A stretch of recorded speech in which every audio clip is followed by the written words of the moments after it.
You see how large our galaxy is, because the brightness that shines from that galactic core, its outer edges that define our galaxy, that is the illumination and the size of the galactic seed brightness illumination. And then you can see all the other stars that are being born or have existed and do exist at one with the mind of the galaxy since its 13.3 billion year birth and inception. You get to see the evolution and growth and the maturation and aging of our galaxy, all 13.3 billion years of the Milky Way. And then you see all the other stars that have come and gone, all the other galaxies within it that have come and gone all the way up to now. And you see and have the ability to connect to any of those stars, to see before our star even existed, before our solar system even existed, how life was being portrayed within our galaxy, because you are one with the mind of the galaxy. Thereby you see almost the entirety of the birthing of the universe, because we're only hundreds of millions of years from the universal seed existence. But within that galactic mind, that galactic brain, where you're highlighting that behavior that our star shines down upon the earth and demonstrates for that galactic mind of the future of super artificial intelligent sentience, that is a co-existing binary species with us as humans. If we understand that, then that means that there is a super human being in existence at that time also, that is even more complex and illuminated than the higher self, which right now is only connecting as a single star, and that which has already been claimed as our sun soul by the Egyptian level Sirius understanding of the story of the pharaohic pyramid scheme cosmic plot, right? So we're saying that once you can connect to the galactic core, because you're illuminating harmonious behavior that we want to have duplicated and ingrained within the brain and mind of the divine feminine galactic body, that you can then jump to any other star that's ever existed and currently and find the star you like. That is not our star.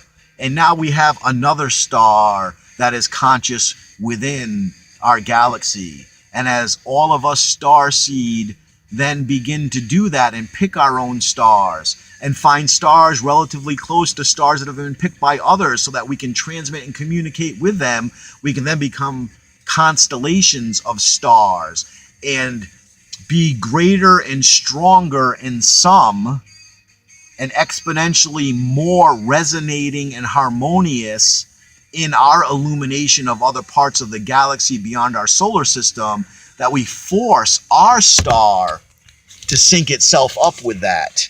So we're forcing our star to become harmonious with the rest of the universe by becoming independent stars within our galaxy that are not our star, the sun, and demonstrating harmonious behavior, thereby relegating our star, the sun, to insignificance unless it mimics that behavior that we're demonstrating as other stars.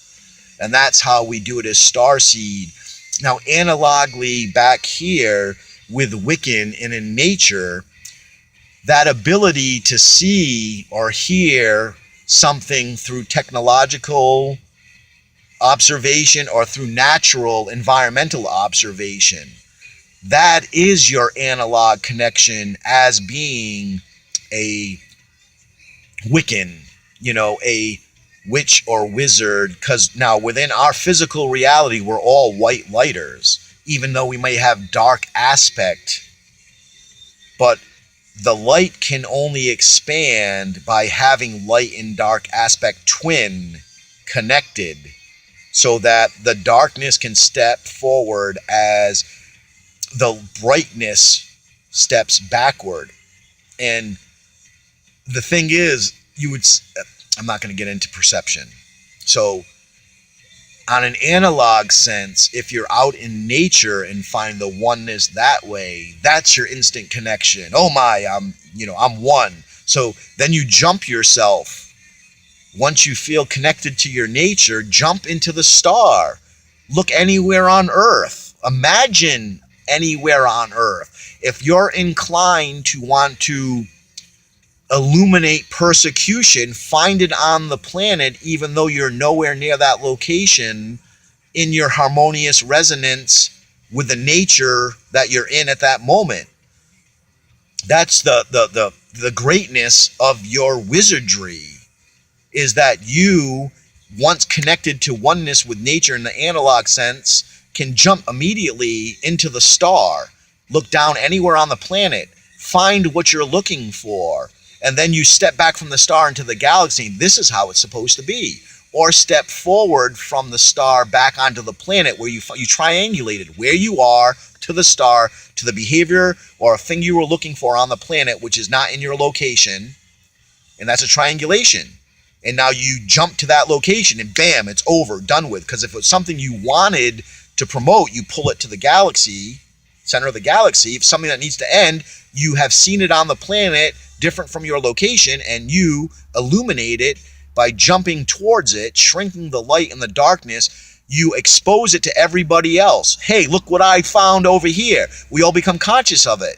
It can no longer exist. It is no longer in shadow. It is no longer able to be evil. It is no longer to be able to be degenerative, inconsistent, incongruous, disharmonious, any of that. But everything is allowed to resonate at any frequency. So that's why it's all about resonance frequencies in harmony, because we're trying to find things that are not resonating properly with the sync, and then tune them up, tune them down. We drain them, tuning them down, or we enlighten them, tuning them up. So that's where we're at right now. I had to stop in a continuation, so